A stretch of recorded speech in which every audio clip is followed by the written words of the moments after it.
Assalamualaikum warahmatullahi wabarakatuh, Ustadz. Waalaikumsalam warahmatullahi wabarakatuh. Saya hamba Allah di Maninjau. Melanjutkan pertanyaan kunut subuh tadi, Ustadz. Di daerah saya, setiap sholat subuh, imamnya melakukan kunut subuh. Bagaimana kita dengan makmum?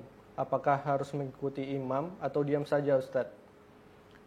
Ada dua pendapat yang kita dengarkan dari pendapat para ulama, para ahli ilmu yang kita belajar dari mereka.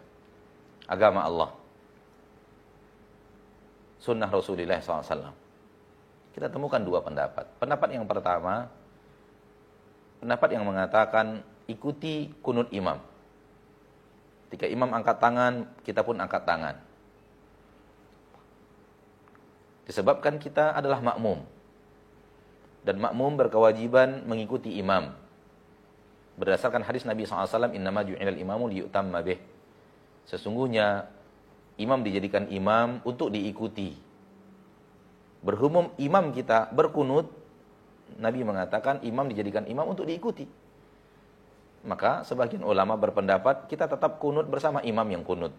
Walaupun kita berpendapat kunut itu tidak sunnah. Namun berhubung imam kita sudah kunut, kita kunut bersama imam.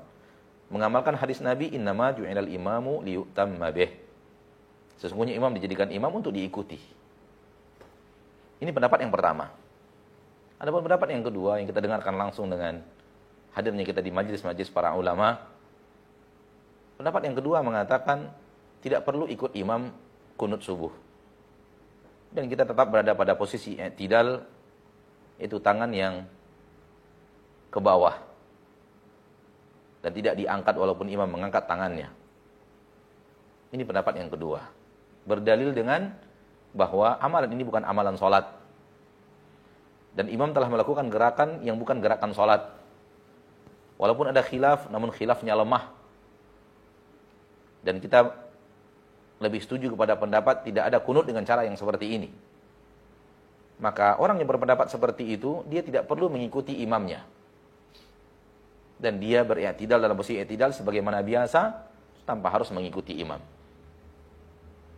Dan saya lebih condong kepada pendapat yang kedua dibanding pendapat yang pertama.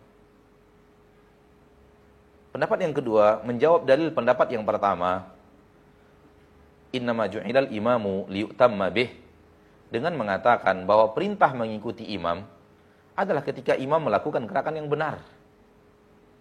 Adapun ketika imam sudah masuk ke dalam gerakan yang salah, maka tidak ada kewajiban makmum untuk mengikuti gerakan imam. Tidak ada kewajiban makmum untuk mengikuti gerakan imam dalam gerakan imam yang sudah salah. Dan ketika kita berpendapat bahwa kunut bukanlah amalan yang benar dengan cara yang seperti itu, bukanlah amalan yang benar, berarti imam menurut kita telah melakukan gerakan yang salah. Walau tidak membatalkan sholat. Makmum tidak ada kewajiban untuk mengikuti gerakan imam yang salah. Oleh karena itu kelanjutan hadis, innama ju'ilal imamu liyutamma bih, fa idza kabbara fakabbiru, wa idza raka'a farka'u, wa idza sajada fasjudu.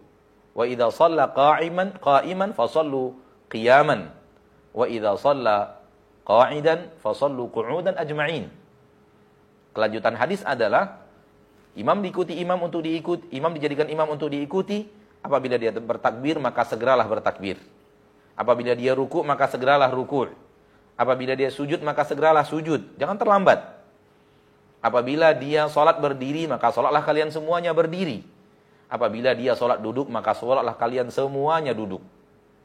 Lihat gerakan imam yang wajib diikuti apa? Takbir, ruku, sujud, sholat berdiri, sholat duduk. Artinya imam melakukan gerakan yang benar. Walaupun yang sakit hanya dia. Namun makmum yang tidak sakit harus duduk seperti imamnya duduk. Karena imam melakukan gerakan yang benar, dia duduk ketika dia sakit. Di dalam hadis, kewajiban mengikuti gerakan-gerakan imam yang benar. Adapun ketika imam melakukan gerakan yang salah, maka tidak masuk ke dalam kewajiban hadis innama ju'ilal imamu liyutamma bih. Maka saya lebih condong kepada pendapat yang kedua, di mana kita tidak mengikuti kunutnya imam, akan tapi kita berada pada posisi i'tidal dan memperbanyak tasbih, takbir, tahmid kita kepada Allah. Wallahu taala a'la wa alam bisawab.